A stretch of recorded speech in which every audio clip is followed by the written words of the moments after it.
Hey everyone, welcome back to the channel. So I've been a die-hard Apple fan for years.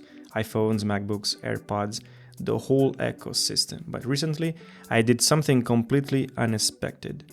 I switched to a Fairphone. I'd been eyeing this phone on my favorite site, Digitech, for a few weeks, and it really caught my attention, not just because of what it does, but because of what it stands for. It felt genuinely eco-responsible, if you can say that about a phone in 2025. Just look at the box, no charger, no fancy extras, they deliver it exactly as you see in the video. Minimal, intentional, and kind of refreshing. I know it sounds wild coming from someone used to Apple's polished experience, but this switch wasn't just about specs or aesthetics. It was about values, sustainability, and rethinking how we use our tech. In today's video, I'll walk you through why I made the switch, what my experience has been like so far, and whatever I'm actually missing, anything from the Apple's world. Of course, some things are different, like the buttons, the eSIM card slot, but what really surprised me is how much I actually like the design. It doesn't even have a case, but it feels like it does. The back has this built-in texture that gives it a natural grip, and honestly, I kind of love that. Also, it was out of stock, so I couldn't get a case even if I wanted to. But I don't think it'll suffer from scratches the way Apple's glass design does.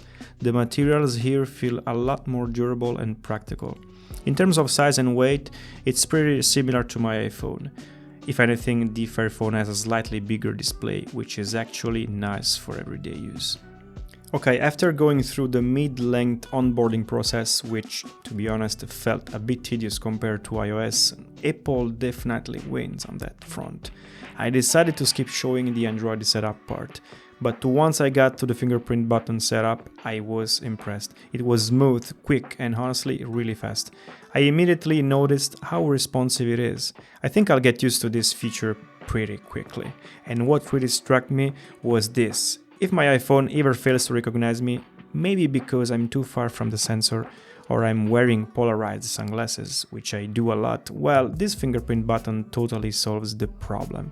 It's fast, reliable, and doesn't care what you're wearing or how the lighting is. I did a quick charge since the battery was around 50% out of the box. If I'm heading out to give this guy a proper test, I'd rather have at least 80 or 90% just to be safe. And before we continue this little journey, I'll be sitting at a cafe putting the Fairphone through some real-world use.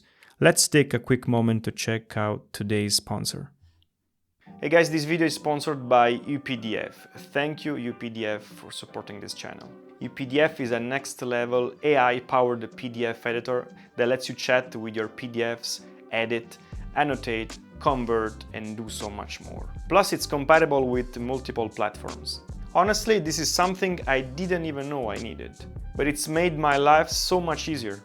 It comes at just 1/6 the price of Adobe, which is insane value. In my case, I downloaded it for macOS and wow, the interface is super fast. It's clean, well organized and intuitive. You can easily edit text with various formatting options, import and manipulate images or remove watermarks and do more. When you're reading documents in other languages, UPDF's AI tools let you translate, summarize, explain, and even ask follow-up questions or write within the app. It's seriously powerful and feels as familiar to use as something like Word. You can also convert your PDF into other formats, compress files, extract pages, and protect documents with passwords for extra security. If you deal with bureaucratic forms like I often do, UPDF has form field recognition, so you can fill them out quickly and easily. No more clunky, outdated tools.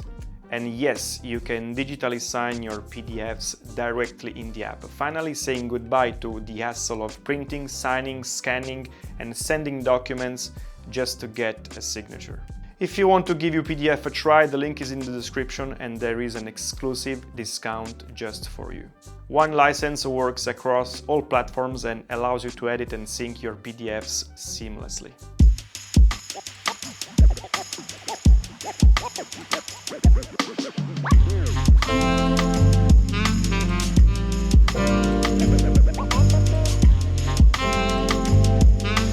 The Fairphone feels stable, fast, and honestly really nice to use. There is even a dedicated Fairphone app, which includes options for things like spare parts.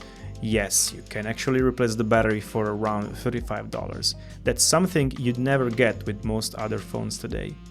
It's just a bit of a shame that the app has this white line running through the middle, which makes it kind of hard to use properly.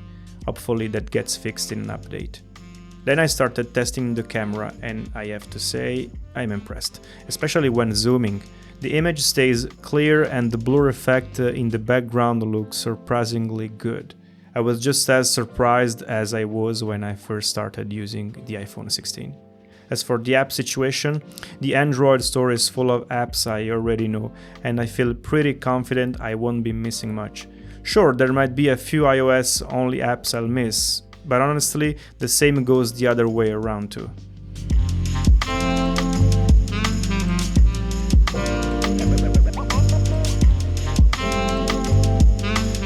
Wait, I almost forgot to mention that I played around a bit with the built-in Android assistant, Google Gemini.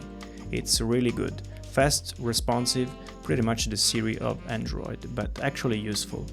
But I couldn't resist heading outside, just lazily wandering around the city to test the camera, mostly in natural light, to see how the display handles brightness and how well the adaptive brightness works. I even launched a quick video call using Brave, connected to Geneva's public city Wi-Fi, just to test the front camera, microphone and speaker in a real-world scenario. At no point did I feel any overheating, which is definitely a good sign, and probably something that's better managed here than on the iPhone 16 lineup. On the way back home, I casually tested that yellow side button. It's called Android Essential, but I've got to say, not really a huge fan. It didn't add much for me. Once home, I spent some time reading more about the Fairphone on their official website, and I also did a few side-by-side comparisons with my iPhone. Overall, the features and quality are surprisingly close, except for night mode where iOS still clearly has the upper hand. Thanks a lot for watching, guys. If you're curious about making a switch or just exploring sustainable tech, Fairphone is definitely worth a look. Don't forget to like, subscribe and drop a comment if you have any questions or thoughts. See you in the next one.